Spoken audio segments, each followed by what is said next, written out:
Bonjour, ici Karina Marceau. Bienvenue à Kilomètre Zéro. Vous êtes 124 000 Québécois à avoir perdu votre gagne-pain dans le secteur manufacturier en seulement 6 ans. Et ça ne compte pas les milliers d'emplois indirects. Aujourd'hui à l'émission, comment survivre à la fermeture d'une usine? Il n'y a personne qui va aller te chercher chez toi pour dire que tu viens travailler, là. Il faut que tu t'en prennes à la main, puis c'est pas tout le temps des salaires comme on était, puis des avantages comme on était à l'usine, là. Il faut essayer de toujours trouver du positif quelque part, parce qu'on ne peut pas tout le temps broyer du noir, là.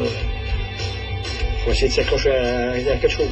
Au cours des 30 prochaines minutes, on prendra la route vers le Saguenay, l'Abitibi et la Gaspésie, 3 régions gravement meurtries par des fermetures d'usines.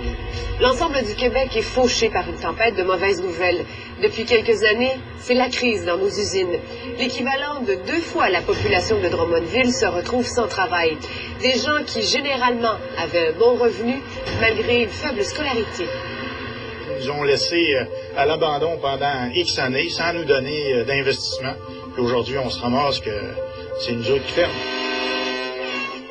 La cloche de l'usine Abitibi Consolidated de Port-Alfred a sonné une dernière fois. T'as bien des bonnes chances que je trouve de remettre ma maison parce que j'ai rien pour la payer. Là. J'ai plus d'emploi, j'ai plus rien. Là. Ça fait mal de se faire dire on n'a plus besoin de toi. Goodyear à Valleyfield, Olimel à Vallée-Jonction, Saint-Simon, Magog, Whirlpool à Montmagny, Domtar dans plusieurs régions. De nombreuses usines au Québec meurent les unes après les autres.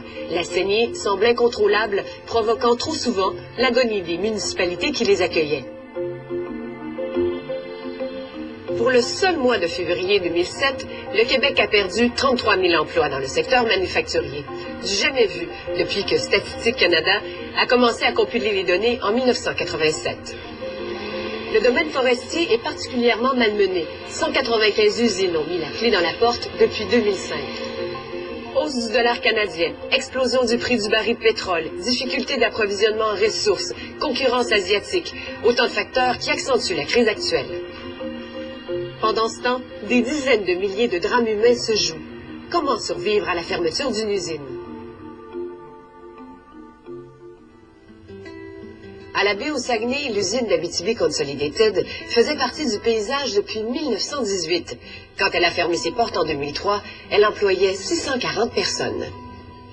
Quand autant de monde se retrouve au chômage en même temps, ça donne tout un coup. Et s'il y en a un qui est bien placé pour en témoigner, c'est Laval Perron, ancien président du syndicat et membre du comité de relance de la Consolidated. Comme tous ses compagnons, il a dû, à 52 ans, se retrousser les manches pour se chercher du travail. C'est plus rien. mais moi, j'avoue encore dans ma tête. Ils ont formé une machine. Après ça, ils ont formé l'usine une semaine, un mois et demi, des foires de collecte. Puis après ça, à un moment donné, ils ont dit que c'était une fermeture indéterminée. Puis à un moment donné, ils ont dit, ben, il n'y a plus rien à faire, fini, définitivement.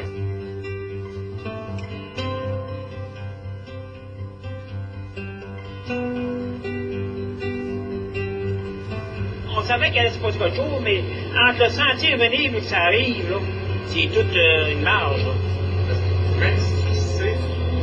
Là, ça n'arrivera pas. Ben non, parce que je crois pas qu'une grosse affaire demain, ça va faire.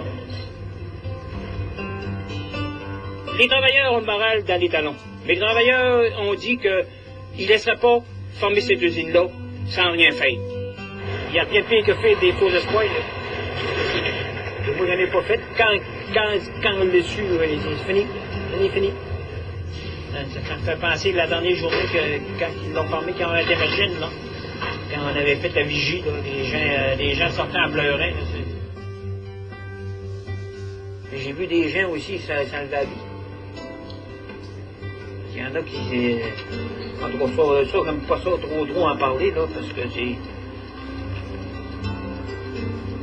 Une affaire que je suis certain. Il n'y a personne qui va rien oublier. T'oublies pas ça. On a beau dire, oui, on tourne la page. Facile, parfait, la page est tournée. Mais ça reste marqué, là.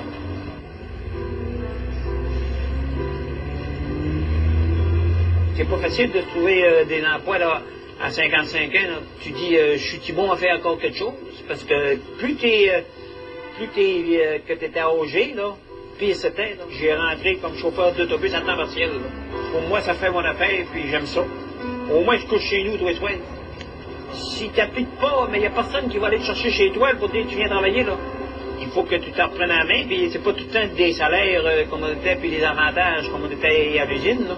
Les maisons sont là, puis les thèmes, de taux, puis les enfants vont à l'école, puis tout ça continue, la vie continue, là. La terre arrête pas de tourner parce qu'ils ont formé à l'usine comme par la fenêtre, là. Il y a un paquet de souvenirs ici. Il y a un paquet. Chacun a fait sa petite vie, la vie. Chacun a fait ses petites affaires, puis on veut plus recommencer ça. Puis là, chauffer des bus, tu te promènes partout. On promène partout, on voit du monde. J'ai plus de stress. Plus de stress. Plus de casse-tête. Ouais. Ici, ça fait drôle. C'est la première fois que je viens ici.